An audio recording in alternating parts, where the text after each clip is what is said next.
All right, we are live and direct at this time and back on YouTube. And once again, if you haven't heard, we're having some surgery done on the monitor that we usually have at this location. So we're going to be kind of going to this format to show you the graphics on our Baron Lynx system and to show you more about what's going on out there. We'll be back to the monitor, I've been told, by sometime in the next 3 days, whatever that means. We'll be waiting to see what happens there coming up in just a little bit. This is Weather Overtime. We are live and direct on YouTube. We'll be switching over to Twitch TV coming up here in just a little bit, so stay tuned for more there. We have to do this at this point in time because of the fact that we again don't have the monitor, and unfortunately I usually do Twitch on our secondary our email computer, as we call it, over to the my right, your my left, your right on that side of the screen. But since the monitor isn't available, I can't use this display on that computer because I don't have this video source on that computer system. I would really love the chief engineers to be able to throw together something new and interesting on that, but they've got their own stuff to deal with at this time. So just going to be dealing with this for a while. If you've never tuned in here before, this is again our video weather blog, talking a little bit more about what is going on with weather. I know there's a lot of other stuff that goes on and that a lot of people like to talk about dance and music and cooking and sewing and all sorts of other stuff. We may not be that exciting, but we do talk about all sorts of unique and interesting things. So let's go ahead and get started, as we're going to have to do this with Twitch coming up here in just a little bit. Anyway, temperatures back in the high 80s. We were actually below normal for this time of the year. So 90 are normal, 89 the official high temperature for today. So we came very close to that, but didn't quite get all the way there. From downtown, looking around the area of AT&T Field, the Lookouts were having a very good game when I was coming back home, listening to the radio. So hopefully that streak will continue. Some beautiful sunset light out there for tonight from Lee Point. A little bit leftover sunlight into and around the area, just looking off to the south and to the west at this point. Also a good view from the News 12 studios, Patriot concrete camera, just a little bit left over in the way of sunlight, looking back over toward Raccoon Mountain and the slopes of Lookout Mountain on the left and center portions of your screen. A little bit of sunlight left from Chattanooga Red Wolf Stadium, 2475. We again have a little bit more darkness here thanks to the fact that several of the street lights are out. Again, don't know if that's due to construction over to the left-hand side of the screen. So if you're heading on 75 north to 24 west, you may run into some slowdowns there coming up relatively soon. From the Chattanooga Theater Center on the Speedy's Total Car Care camera, lots of folks down around Coolidge Park and a few folks walking on the footbridge. Otherwise, not that much happening. And nice view from the Chattanooga Zoo web camera around the area back toward Holtzclaw Avenue. Beautiful leftover sunset light there. The Q and Brew Festival coming up July 13th at the Chattanooga Zoo, so check out more information when that comes up at their social media pages or their website. 82 still at the airport, and numbers again back a little bit below normal for this time of the year. We'll get into some hotter conditions into around next week and into possibly around the 4th of July. That forecast coming up here again in just a little while. Let's give you the synopsis as to what is going on. Again, we're doing sort of a shortened version at this time because I've got to do two updates, one for YouTube, which you are watching right now, and one on Twitch, and that'll be coming up here in just a little bit, so stay tuned for more there. The stationary front that's been sticking around for a while, that is again continuing to give us the potential of some rain showers, although most of what we're looking at for right now is down to our south, Atlanta, Macon, back over toward Birmingham, and just off the east coast, and a lot more moisture-rich winds coming in from off the Gulf of Mexico, and that's making its way back up this direction. But we're on the north side of that front, so we do have a little bit less in the way of moisture taking place for now. We do not see anything in the way of any severe weather at this time, lessening chances of anything involving even thunderstorms. Note the legend upper right-hand corner of your screen. The pale green indicates, again, a just generic risk of thunderstorms. That will be going through into tomorrow. And then as we go into Friday, isolated chances of showers and thunderstorms continue. And as we go into Saturday, so between Friday and Saturday, not much changing, although back to the north of us, we do have another threat of severe weather, and that could be a problem if that decides to kind of go a little bit farther down to the south. We could see some parts of the viewing area with stronger thunderstorms. It doesn't look like much for right now, but it is something we're going to keep our eyes on, as well as with the temperatures over the next couple of days. Looking into tomorrow, the heat risk does not appear to be, again, a major concern. Northeast of News 12 viewing area central, McMinn, Meigs, Monroe County, that is where the red is a major threat of the possibility of some heat index numbers going very much on the high side. And as we go towards Saturday, that threat lessens and heads down to the south and to the east. So Gordon, Whitfield, Murray counties down toward Bartow, Cherokee, Cobb, and Paulding counties in Georgia. That is where we could see, again, the potential for more heat risk coming on through. Now, not only are we looking again at the potential of hotter weather well above normal on temperatures, well above chances of going above normal is what I should say. This from the Climate Prediction Center. This is the short-range forecast going through Independence Day. So temperatures will be at or above normal, which at this point means the lower to mid 90s, or just a little bit maybe above that. But looking farther ahead into the forecast, 8 to 14 days out, again, the Independence Day through about, say, July the 10th, that is where we see a moderate risk of much hotter weather or excessive heat, as the Climate Prediction Center says, and that goes just south of the Chattanooga, Tennessee state line area. So Georgia and Alabama, you're going to be picking up the best potential of seeing the hottest weather here. So that is something that we really do need to pay attention to out there. We'll take a look at the tropics coming up here in just a little bit. Island Cove Marina and Resort on the EPB Fiber Optics WeatherCam network. Looks like not too much going on at Lake Chickamauga. Beautiful post-sunset colors out there. National Lightning Safety Awareness Week comes to a close. We'll talk about that in just a little bit. Notice the high temperatures here all the way across into early next week, lower to mid-90s, just above normal, as you saw in the Climate Prediction Center forecast. Then as we go toward Independence Day, and that's where we see July 3rd, July 4th, that's where temperatures start heading into the mid-90s, and after that is where we could see temperatures really starting to head upwards again. We're also seeing the potential of some chances of showers and thunderstorms across the area, and those could linger into the fireworks shows on the 4th of July during the evening about this time frame. Doesn't look like a huge possibility, but it does look like, again, we could see some activity out there. Not much going on between Monday morning and Wednesday afternoon.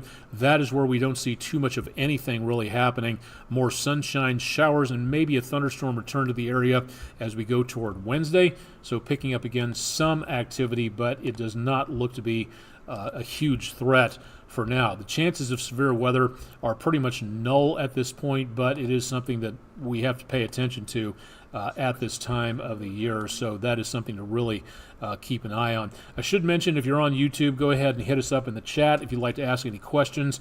We've got the chat function active and keeping an eye on what everybody is saying for tonight. If anybody has any questions, go ahead and drop them through there and we'll take a look. Let's take a look at the tropics real quick and show you what we have, which again is not entirely fairly good news. Where we are, that stationary front will be keeping things very quiet for now. We have a system just over the northeastern corner of Nicaragua, and that system is again going to be making its way over into parts of the Bay of Campeche eventually.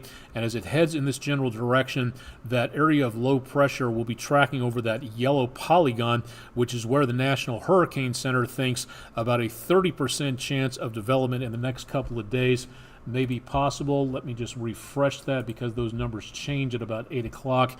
20% in the first 2 days, 30% in days 2 through 7.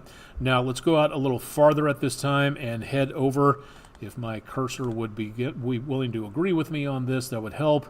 Okay, there we go. And so we look all the way over into the mid-Atlantic. This has now been increased. This threat at this time, let me go ahead and update this real quick. It's heading into that red area, the area of low pressure over mid-Atlantic.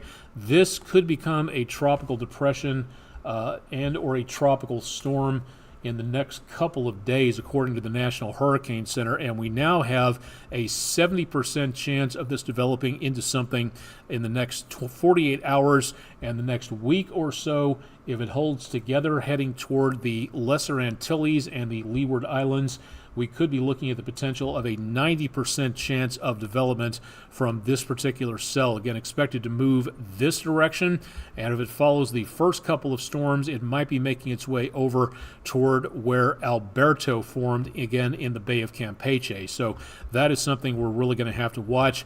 No immediate threat to the United States at this time, but it is a possibility. So once again, please keep it tuned to News 12, and we'll keep you advised on that. Trying to keep you a little bit cooler. Thank you very much, News 12 viewer Regina Sass. I hope I'm saying that correctly.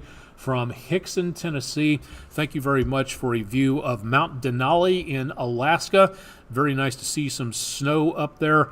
And thank you very much for sending that in. That you could have your picture where she had hers. And if you'd like to submit yours to see if you can get them in for the weather picture of the day, email us, drop it to our website, or go to our social media pages, and you can find out more details about that there. And thanks to everybody for sending in some amazing pictures over the last few days and weeks. Can hardly wait to see what everybody sees out there for anything involving 4th of July celebrations coming up. National Lightning Safety Awareness Week concludes this Saturday. Today's topic is all about lightning and outdoor activities. And again, watching what happens when thunder roars go indoors. The headline that the storm struck without warning is pretty much a cliche and not true absolutely in any way, shape, or form statement, because these days being able to keep track of weather, whether it's on weather apps, on your phone, on your weather radio, through local media like News 12, it's kind of hard to not pay attention to the weather. So if you are a coach, if you're an administrator helping out with a game someplace, if you are a referee, an umpire, a line judge, whatever, and want to keep an eye on what's happening, your information could keep everybody safe, because as that lightning moves its way closer, you have a better chance of being struck by lightning. Yes, it is a slim margin in and of itself, but yearly, if I'm not mistaken on this, you have a 1 in 725 chance of getting struck by lightning every single day out of the entire year, depending on conditions. So this is something to really pay attention to, that if you have an outdoor game, say like you see school visits out again for a jog, soccer on the field, see lightning, hear thunder, have it detected on your app, time to get back indoors again. It may sound like a silly little poem, but if it helps save people's lives, again, I'm all for it. Go to, again, when thunder roars, go indoors. More information from lightningsafetycouncil.org if you'd like to know more about Lightning Safety Awareness Week. I didn't really touch on this last night because we were kind of running heavy on time, but the lightning crouch, if you've ever heard about this, to where you crouch down to the ground, make yourself as small a target as you possibly can, that is out. We do not do that anymore. In the same way, we don't tell people to go up under an overpass to protect themselves from a tornado or from winds. we tell everybody to go to a safe place like a ditch or a culvert. In this case, where we're talking about the lightning crouch, getting down on the balls of your feet so you don't make as tall a possible object. Your best bet is to get indoors as soon as possible.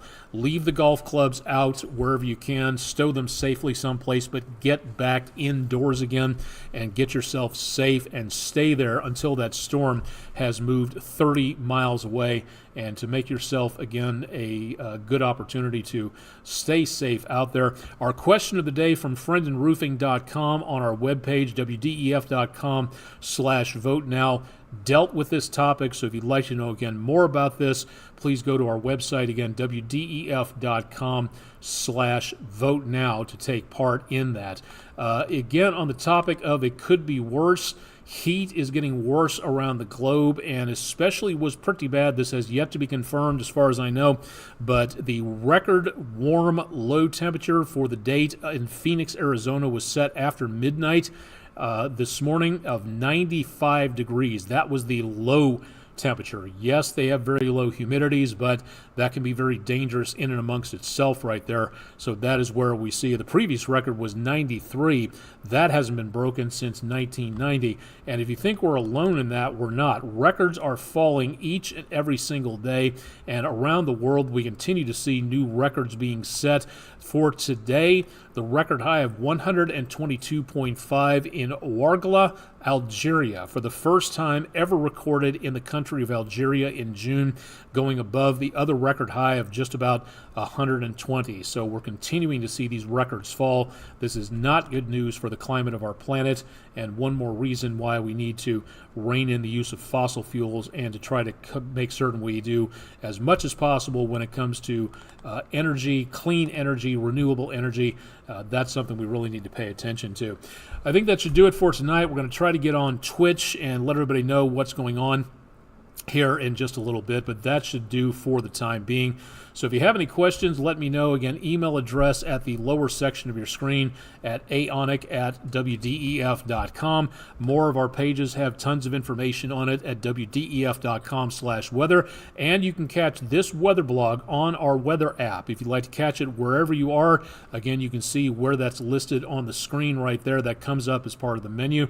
So please stop by, download our weather app, search WDEF weather in your weather app store or your app store, wherever that happens to be, and go ahead and download the app and stay in touch with what is going on across the area. Chip Chapman will have more coming up early tomorrow morning at 5 o'clock, and then Chip will be taking about a week's vacation, and we'll have some new faces in here to talk a little bit more about weather, so stay tuned for more on that. I'm going to go ahead and close things down for tonight, send you back to your regular Thursday night programming. So thanks to everybody for, again, tuning in and keeping an ear as to what's going on. King Plays Z or King Plays on YouTube, saying hi back, and thanks for joining us on the show.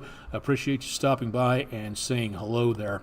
I'm Chief Meteorologist Austin Onek from downtown Chattanooga, Tennessee, southeast Tennessee, southeastern United States, planet Earth, Milky Way galaxy. You can find your way from there. Stay tuned for more. Dave Staley will be back with me tonight for news at 11, and Rick Nyman will have more on sports. And again, Chip Chapman with the forecast bright and early on Friday morning, starting at 5 a.m. Eastern on the News 12 Morning Show. Thanks for joining us for Thursday night. Stay tuned for more coming up on Friday as we get you into your weekend. And again, stay